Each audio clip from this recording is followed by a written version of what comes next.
guyyaa harka fuunee akkam jirtu kabajamtoota daawwattoota Gullallee Miidiyaa Neetwoorkii odeessaalee keenya gaggabaaboo kan guyyaa irraa qabannee jirra. Qopheessee dhiyeessuun kan isin biraan ga'uun abboonnoo waa beekooti isinis hanga xumura sagantaa kiyyaatti akka faana turtan kabajaan isin affeera. Kabajamtoota daawwattoota keenya hordoftoonni amantaa musliimaa baga ayyaana Iid al-Faaxir geessan isiniin jenna. Ayyaanichis ayyaana nagaa fi gammachuu akka isiniif ta'u hawwina.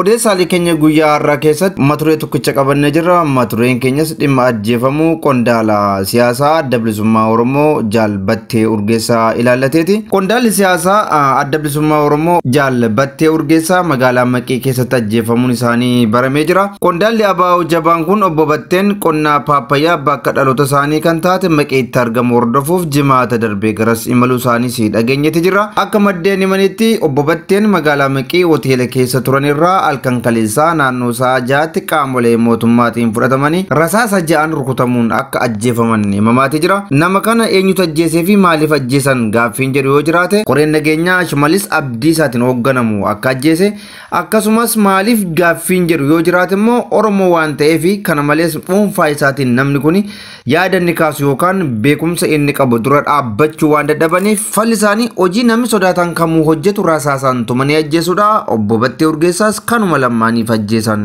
yaada jedhuun qaba. Hajjechaa qondaala ABO kana irratti raawwate kan raawwachiisan qondaaltota mootummaa aanaa Maqii fi ajajaa poolisii aanichaa akka ta'e maddeen ifoomsaniiru. Kana malees ajajaan koree nageenyaa obbo Shimallis Abdiisaa ajaja akka raawwatanii fi beekamtii isaanii malee poolisiin aanaa nama guddaa akkasii ajjeesuuf miti tuquuf illee dandeettii akka hin qabne beekamaadha. Namni kun nama jabaa fi beekumsi isaa daangaa hin qabne waltajjiilee kamuu irratti yaada yookaan dubbii inni taasisuun namoonni hedduun afaan qabachuun miira jeffannoon kan isa daawwatanidha. Keessumaa immoo beekumsa siyaasaa isaatiin Oromoo bira darbee saboonni hedduun illee otoo nama keenya ta'e jedhanii kan hawwanidha. Egaa koreen nageenyaa Shimallis Abdiisaatiin hoogganamu nama akkasiifaa rasaasatti roobsuun ajjeesan jechuudha. Addi bilisummaa Oromoo ibsa baaseen ajjechaa qondaala siyaasaa isaatti gadduu himuun qorannoon walabaa akka geggeeffamu gaafatee jira. Addi bilisummaa Oromoo ABO'n dambii seeraa guutuuf qorannoo walabaa haa geggeeffamu jedha malee biyyattii keessa seerri akka hin jirre eenyumaa ni beeka. Ajjechawwan wareegamuu Haacaaluu booda raawwataman hunda addi bilisummaa Oromoo qorannoon seeraa akka geggeeffamu gaafatus qaamni qorannoo geggeessuuf ajjechaa raawwatu tokko waan ta'aniif qorannoo bilisaatu raawwatama jedhanii eeguun dadhabbii tolaati. Addi bilisummaa Oromoo ABO'n ajjechaa seera malee qaroo siyaasaa fi beekaa Oromoo irratti tooftaadhaan godhamaa jiru gochaa itti gaafatamummaan isaa hanqatuu fi barkurneef sirna ittiin sagalee Oromoo ukkaamsanidha jedhanii jira. Kana malees komishinarri olaanaan komishinii mirga namummaa Itoophiyaa Dr. Daani'el Baqqalaa fuula X isaanii irratti akka barreessanitti ajjechaa kana irratti qorannoo walabaa akka geggeeffamu waamichaa godhanii jiru. Namni kun itti dabaluun qorannoo saffisaa walabaa fi guutuu ta'e mootummaa naannoo Oromiyaa fi aangawoota mootummaa federaalaan geggeeffame yakkamtoonni seeratti dhiyaachuu qabu jedheeti jira. Ajjeefamuu qarawwan Oromoo caalaa wanti nama aarsu immoo dhaabbileen mirga namummaa fi qaamoleen dhimmi isaa laallatu qorannoon haa geggeeffamu waggaa jedhan. Ani nan sodaadha. Sodaan koos gareen qorannoo kana geggeessu qaama mootummaa waan ta'eef haala isaan diraamaa hojjetan ilaaluu fi dhaga'uu nan sodaadha. Haacaaluu ajjeesanii sanuu immoo har'a daandiirra hin deemin jedhanii firoottan isaanii itti himanii yeroo qaroo Oromoo jaamsanii Oromoo dhibee hedduuf saaxilan ajjeefamuu Haacaaluu booda diraamaa qaamoleen mootummaa hojjetan shanii fi wayyaanii jecha afaan Oromoo dubbatu jecha kan biraa immoo namuma Haacaaluu ajjeesa jedhamee hin yaadamne qabanii isa kanatu Haacaaluu ajjeesa jechuun hoggaa Oromootti qoosan namni hedduun aarii sanarraa kan ka'e dhibee hedduuf saaxilamanii turaniiru. Akka fakkeenyaatti namni ijoolleen isaa lama sammuu dhaban ni jira. Qorannoo mootummaan Itoophiyaa taasisu booda diraamaa dhufu yaadeen sodaadha jechuu kooti kabajamtoota daawwattoota keenya. Kana malees namoonni mootummaa nama nyaatu kanaaf fira ta'an hojiin mootummaa kun hojjetu kan isaanitti tolu. Keessumaa immoo Shimallis Abdiisaan akka ilma Oromoo tokkichaatti kan ilaalan dursanii qorannoo walabaa hoggaa gaafatan arguu caalaa wanti nama gaddisiisu hin jiru. Obbo Batteen ji'a tokko dura gaazexeessaa lammii Faransaay waliin afgaaffii osoo gochaa jiranii shororkeessummaadhaan shakkamanii hidhamanii turanii. Boodas manni murtii magaalaa Finfinnee kutaa magaalaa Boolee wabii birrii 100 ta'uun akka maneedhaatti gadhiifaman murteessee jennaan hidhaarraa hiikamanii. Sana duras bara 2022 ji'ootaa fi mannaa wal fakkaatan qondaaltota ABO kan waliin mana hidhaa turanii rakkoo fayyaa jaba isaan mudateen wal qabatee hidhaarra gadhiifamuun isaanii ni yaadatama. Obbo Battee Urgeessaa jijjiirama bara 2018 dhufe hordofee adda bilisummaa Oromoo gara biyyaatti erga deebi'ee booda namoota siyaasaa dhageettii guddaa horatan keessaa isa jalqabaa fi isa dandeettii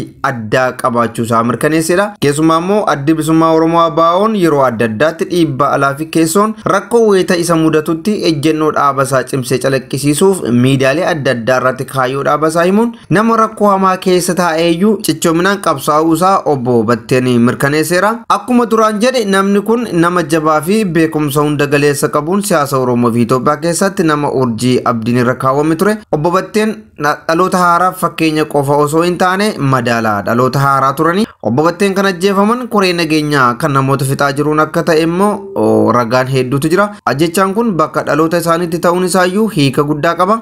Namni kun yeroo baay'ee waggaa gara Oromiyaa imalu balaaf akka saaxilamaa tures ni beekama. Akka fakkeenyaatti gaafa 11/2013 akka lakkoofsa Itoophiyaatti Obbo Batteen qondaaltota ABO hidhaman biroo gaafachuuf konkolaachisaa isaanii waliin gara magaalaa Buraayyuu deemanii achumatti ji'ootaaf hidhamanii turuun isaaniis ni yaadatama. Jarana duudhaa Oromoo keessatti hambaa waana jedhamutu jira. Oromoon duudhaa isaa keessatti waan hundaa dubbatee hin fixu, nyaata gabatee nyaataa sarara jirullee hunda nyaatee hin fixu, dhugaatii bilillee isaa keessa jirus dhugee hin fixu, bineensa yoo haa taatu ola deemaa taanaan hin ajjeesu. Oromoon tarii namni dheebote beelee inatti dhufa jedhee waan yaaduuf hambaa waanta jedhamu kana hambisa.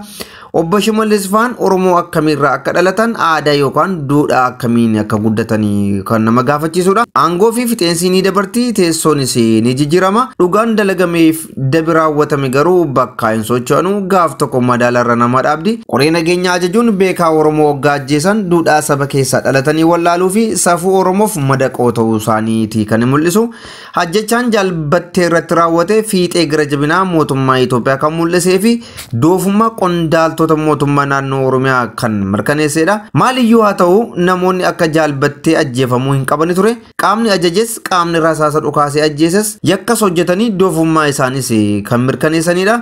Sanummoo nama qulqulluu yakka homaatu hin raawwanne isaaniifuu kan qabsaa'u nama addaa beekaa beekumsisaa safara hin qabne wanta ni dubbatu yaadanni dhiyeessu gaaffii inni gaafatu deebii inni kennu raajii kan namatti ta'u akkamitti ajjeesu jedhanii yaaduun nama ulfaata. Haa buluu haa turu jedhanii yaaduun tasuma mootummaa naannoo Oromiyaa keessa akka hin jirres nu mirkanaa'eetii jira. Sabaaf haa ta'u biyyaaf haa ta'u waaqaaf haa ta'u yookaan immoo egeree ofiifillee yaaduun maaliif dhabame kan nama jechisudha. Bor aangurraa gaafa bu'e maaltu uumama jedhanii yaaduunis akka isaanitti ulfaate kan mirkaneessanidha. Qondaaltonni mootummaa naannoo Oromiyaa Jaalbatteen ni wareegame jedhama malee ni du'e hin jedhamu. Kan otoo adeemanii du'an garuu Obbo Shimallis Abdiisaatii fi mootii isaanii Abiyyidha. Sababni isaa abaluu ni wareegamee fi abaluu ni du'e kan jechisiisu hojii isaan bara jiraatanitti dalaganidha. Kabajamtoota daawwattoota keenya Obbo Batteen gaaf tokko gaaffiif deebii BBC waliin taasisaniin akkana jedhanii turani. Namoonni muraasni beekamtii qaban qabsoo dhiisan jechuun uummanni Oromoo qabsoo isaanii dhiisa jechuumti jechuun dhaloonni kanneen isaan dura turan irraa barachuun qabsoo karaa nagaatti akka cichanis dubbatanii turaniiru. Kana jechuun Jaalbatteen irra wareegamus qabsoon bilisummaa Oromoo takku tokko fuudhuu baattiin deebi'u garuu wanti nama gaddisiisu nama akka Jaalbattee kana nama madaala ulfaataa ta'an kana nama beekumsa dimshaashaa qaban kana dhabuun garuu madaa guddaadha. Sanummoo madaa bara baraan hin fayyine godaannisa cimaa kan ta'udha. Obbo Battee Urgeessaa gaaffiiwwan yookaan mariiwwan miidiyaalee garaagaraa irratti Itoophiyaanistoota yookaan warra Itoophiyaa leellisan kanaa wajjin taasisan namoonni hedduun ni hordofu.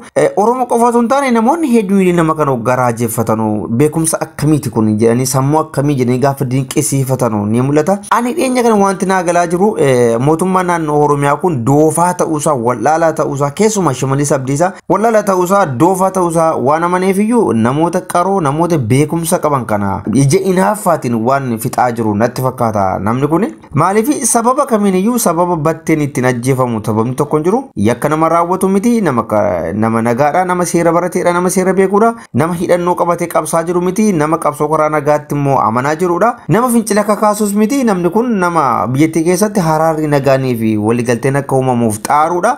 Namni kun sabuma inni ittiin ajjeefamu utuu hin taane sababni namni kun itti himatamu hin jiru. Wanta gaaffii namatti uumuudha kun rifaatuu guddaas kan nama keessatti uumuudha. Sanas ta'e kanas Obbo Batteen nama umurii 40 keessa jiranii fi abbaa maatii 5ti. Obbo Batteen ijoollee dubaraa 3 fi ilma dhiiraa 1 walumatti immoo abbaa ilmaan 4ti. Uummata Oromoo fi maatii obbo Battee Urgeessaatii fi jajjabina hawwina hoggansi beekumsa hin qabne beekaa wareegdi.